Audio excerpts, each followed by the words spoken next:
నా పేరు డాక్టర్ హరికిషన్. నేను ఇక్కడ ఆశ్రమ్ హాస్పిటల్ ఏలూరులో ఆర్థోపెడిక్ విభాగంలో ఇలిజరో రిమ్ రీకన్స్ట్రక్షన్ సర్జరీలో స్పెషలిస్ట్గా పనిచేస్తున్నాను. ఈ మధ్యకాలంలో రోడ్ ట్రాఫిక్ యాక్సిడెంట్స్ అనేవి చాలా ఎక్కువగా జరుగుతూ ఉన్నాయి.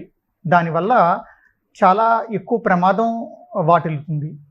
రోడ్ మీద ఇంత హై వెలాసిటీ ఇంజురీస్ జరగడం వల్ల ఎముక విరగడం, అలాగే విరిగిన చోట ఎముక బయటికి వచ్చేయడం మరియు ఎక్కువ బ్లడ్ లాస్ జరగడం అనేది బాగా జరిగిపోతుంది ఈ కాలంలో. ఈ విధంగా ఎముక విరగడం వల్ల నార్మల్గా మనం చేసే ప్లేట్లు వేయడం కానీ, అలాగే ఎముక లోపల రాడ్డు వేయడం కానీ సాధ్యం కాదు.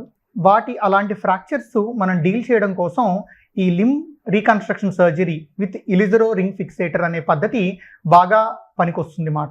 ఇలిజరో రిమ్ రీకన్స్ట్రక్షన్ సర్జరీ అంటే ఏంటి? కొంతమందిలో చిన్నప్పటి నుండి కాళ్ళు పొట్టిగా ఉండడం, అలాగే కాళ్ళు వంకరగా ఉండడం, కొంతమందిలో ఎముక ఆపరేషన్ చేసిన తర్వాత అతుక్కోకుండా ఉండడం, లేదంటే ఎముక అతుక్కున్నా వంకరగా అతుక్కుంటూ ఉండడం, లేదు జాయింట్లు వంకరగా ఉండడం, జాయింట్లు చాపకపోవడం, అలాగే పాదాలు యాంకిల్ జాయింట్ ఇది వంకరగా ఉండడం, ఇవన్నీ జరుగుతూ ఉంటాయి.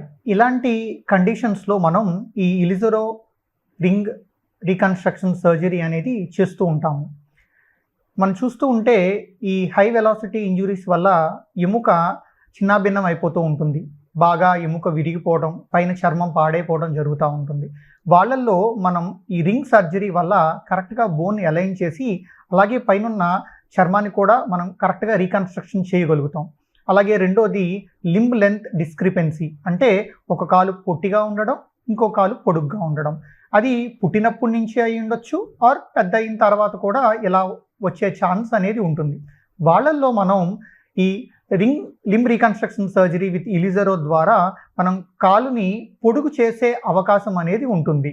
అది సుమారుగా మనం 10 నుంచి సుమారుగా 15 సెంటీమీటర్ల వరకు మనం ఎముకని పెంచగలుగుతాము. అలాగే చిన్నపిల్లల్లో మనం చూస్తాం దొడ్డి కాళ్ళు అని ఉంటాయి, వంకర కాళ్ళు ఉంటాయి, లేకపోతే దెబ్బ తగిలిన తర్వాత కాళ్ళు వంకరగా అతుక్కోవడం అనేది ఉంటాయి.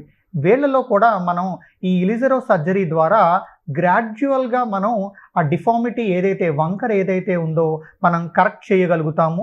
అలాగే ఆ లెంత్ ఏదైతే ఉందో దాన్ని అచీవ్ చేయగలుగుతాము. అలాగే మనం చూస్తూ ఉంటాము, ఆపరేషన్ చేస్తాము, తర్వాత ప్లేటో రాడ్డో వేస్తూ ఉంటాము. దాని తర్వాత కొన్ని నెలల తర్వాత చూస్తే మనకి ఇన్ఫెక్షన్ అని తెలుస్తూ ఉంటుంది. వాళ్ళల్లో మనం ఆ ప్లేటు ఆ రాడ్డు తీసి మళ్ళీ రెండో సర్జరీ చేయాలి అంటే దాంట్లో బెస్ట్గా యూస్ చేసే ఇంప్లాంటు ఈ ఇలిజరో రింగ్ స్టెబిలైజేషన్ సిస్టమ్ మాట.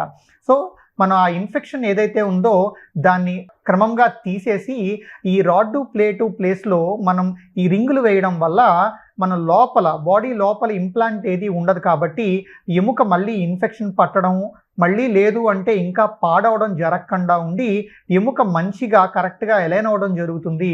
అలాగే పైన సాఫ్ట్ టిష్యూ కూడా మంచిగా హీల్ అయ్యే అవకాశం అనేది ఉంటుంది.